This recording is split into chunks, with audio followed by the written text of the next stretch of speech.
Hello दोस्तों, ओमकार मिश्रा व्याकरण channel में आप लोगों का स्वागत है। आज मनोविज्ञान के 20 प्रश्नों के आगे हम हल करते हैं कुछ और मनोविज्ञान के वैकल्पिक क्वेश्चन को। देखें, सबसे पहला प्रश्न है संबद्धवाद का सिद्धांत। संबद्धवाद के सिद्धांत के प्रतिपादक कौन थे?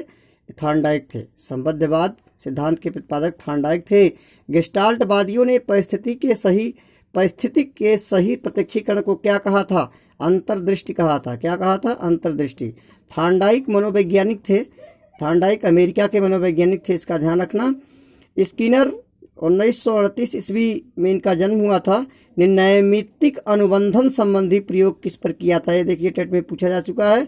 नैमित्तिक अनुबंधन चूहे पर किया गया था। नैमित्तिक अनुबंधन स्किनर ने चूहे पर प्रयोग किया था। नैमित्तिक अनुबंधन को अन्य किस नाम से? क्रिया प्रसूत अनुबंधन नाम से जाना जाता है। क्रिया प्रसूत अनुबंधन नाम से जाना जाता है। पुरस्कार एवं दंड एक प्रकार का बाह्य प्रेरणा होती है। कैसी प्रेरणा? बाह्य प्रेरणा। एक कार्य के सीखने का दूसरे कार्य के सीखने पर कोई प्रभाव नहीं पड़ता, तो इस प्रशिक्षण स्थानांतरण को क्या कहते हैं? शून्य प्रशिक्षण स्थानांतरण कहा जाता है। अंतर्दृष्टि के सिद्धांत के प्रवर्तक कोहलर थे। अंतर्दृष्टि का सिद्धांत किसने दिया था? कोहलर ने दिया था। अगले क्वेश्चन पर चलते हैं। अगला क्वेश्चन है अनुबंधन प्रयोग में केवल अनुबंधित उद्दीपन के उपस्थित करने पर होने वाली अनुक्रिया को क्या कहते हैं?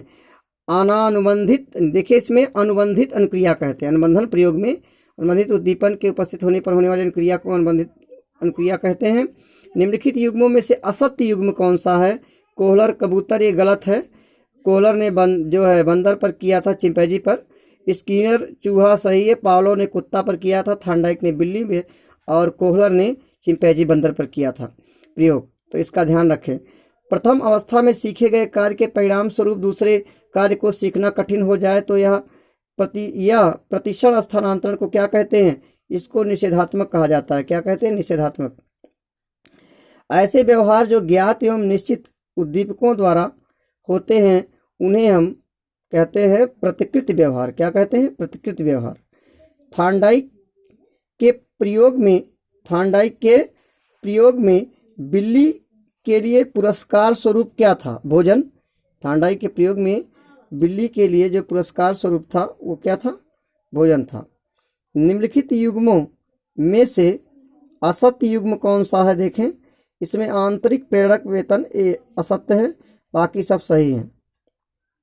बाह्य प्रेरक पुरस्कार होते हैं। शारीरिक प्रेरक निद्रा होते हैं। निषेधात्मक पुनर्बलन गाली देना, ये सही है। आंतरिक प्रेरक वेतन, ये गलत है। पावलो के अनुबंधन प्रयोग में पहले ध्वनि, उसके बाद भोजन चूर्ण प्रस्तुत किया गया था। सबसे पहले ध्वनि प्रस्तुत की गई थी, उसके बाद भोजन चूर्ण प्रस्तुत किया गया था।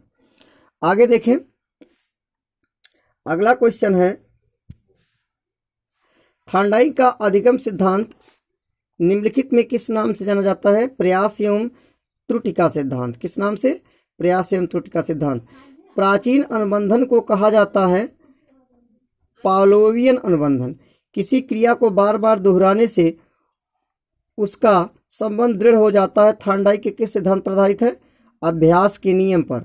मतलब अभ्यास का नियम, अभ्यास करने से आदमी आगे बढ़ जाता है। ये थॉर्नडाइक ने सिद्ध किया था बिल्ली के माध्यम से। आगे देखें, क्रियात्मक अनुबंधन का सिद्धांत किसकी देन है? स्किनर की। क्रियात्मक अनुबंधन स्किनर की देन है, इसका ध्यान रखें। तो आगे अगले दिन हम शुरू करेंगे क्वेश्चन को। धन्यवाद।